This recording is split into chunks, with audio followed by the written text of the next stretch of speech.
everyone, thanks for joining me today. Welcome back to the channel.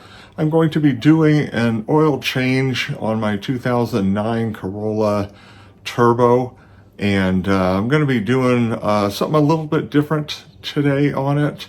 So let me go ahead and show you what I'm talking about. So I do have it up on my set of race ramps already. I find that this is just the quickest, easiest way typically to do an oil change. And I've got most of the things that I could possibly need for it, with my powered ratchet, my oil filter wrench, 14mm socket, 14mm wrench, and then my ratchet.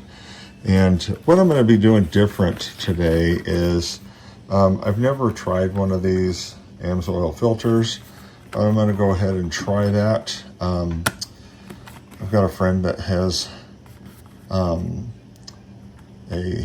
account with them, so I went ahead and ordered some Amsoil, and the reason I did is because I wanted to try this 0w-30, and not very many oils come in 0w-30.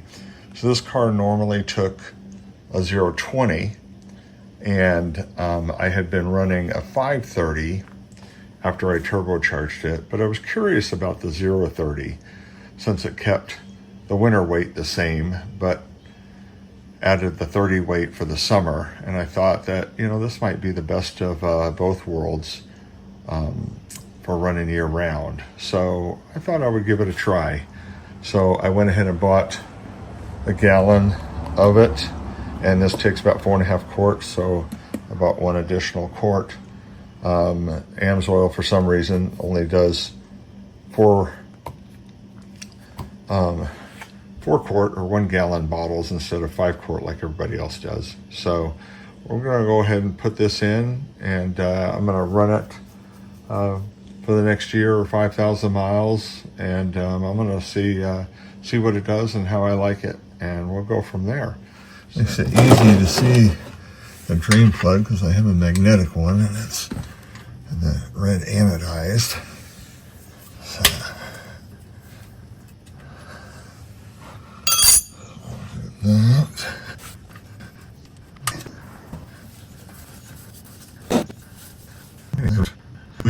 this car had, it used to have a cartridge type of oil filter. It's got a spin on now because I replaced the metal housing with the spin-on version, but I do wish that it was an inverted one,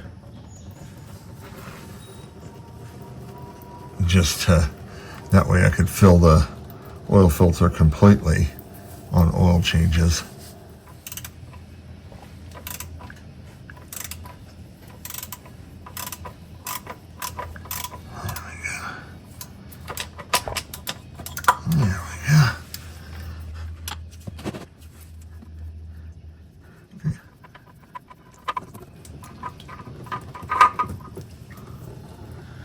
Just kind of let that fall into the pan upside down so it, all the oil in it will drain out. Okay, I'll let both those empty. I'll go ahead and pre-fill the oil filter so I can spin that back on here. So just a little comparison here. Toyota uses very commonly now this N1, YZZ N1 filter. I prefer, in most of my cars, is using the F1, and as you can see, it's taller, and so just a little more filter medium in it. The Amzoil one is the same as the N1, the shorter one. One thing I do really like about the Toyota filters, though, too, is they come pre-lubed, and the O-ring is kind of sandwiched into it. It doesn't, I've never seen one come off the filter and stay on the car like I have aftermarket ones. These aftermarket seals sometimes will do that. So, and you always have to remember to lubricate these. You do not have to do that. You can see this has some cellophane on it. That is because these are already pre-lubed. So, so I will, I probably won't do these long term. I will probably continue to do the Toyota filters. I think the Toyota filters are just fine. But I was just kind of curious about the Amsoil one. So I went ahead and did this, and I'll probably go ahead and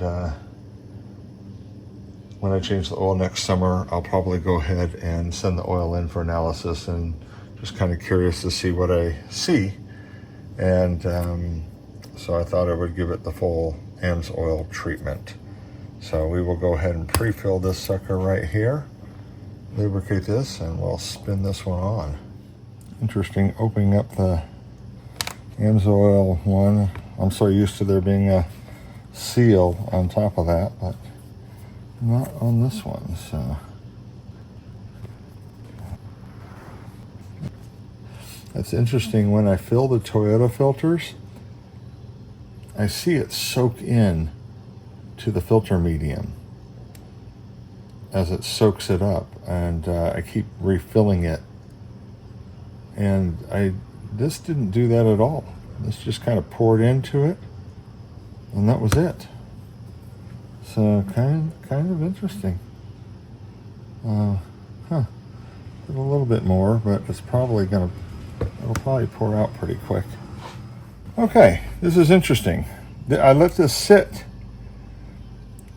for a few minutes because my wife got home, and I helped her unload the groceries from the car, and it actually did finally soak up. I don't even see any oil in it now. I mean, I can tell I poured some in. There's, it's wet in there. But so the filter medium did soak it up. It just took longer to do it. Very interesting. So, okay. Okay, so we're still getting a little drip there from the engine. The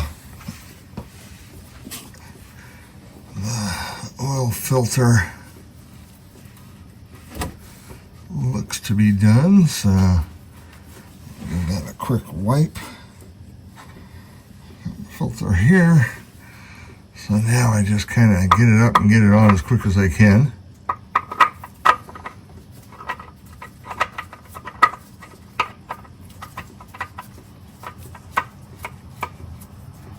There we go. Not too bad.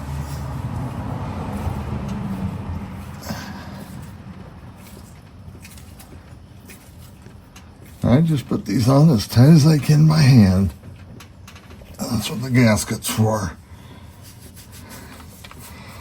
Okay. New filter is on. Always make sure that the old gasket came off from there, which it did. It was on the it was on the drain plug when I pulled it off.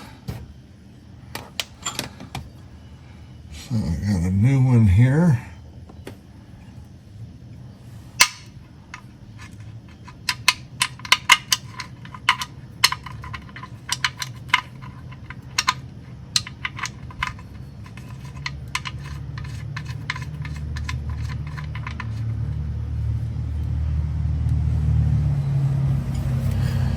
Okay.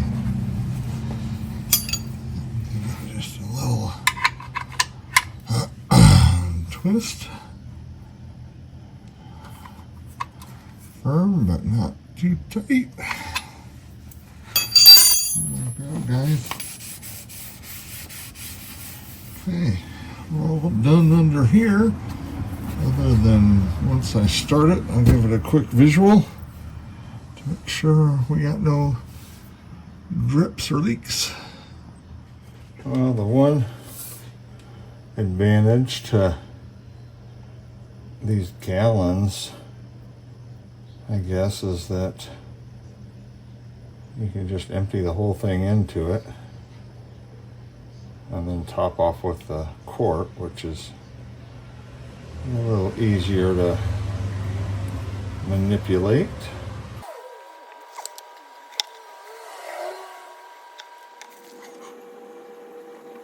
Ladies and gentlemen, that concludes our oil change session. The only thing remaining is that I will start up the car, make sure we have good pressure, and I will look underneath the car and make sure that we have no leaks or drips or anything like that, and I don't usually expect there to be any. If so, we will be done. So thanks for joining me today. You guys appreciate this kind of content. I'm always trying to do things to help everyone do and service and work on their own cars. I sure would appreciate you smashing the like button, subscribing, and until next time, guys, we'll see you down the road.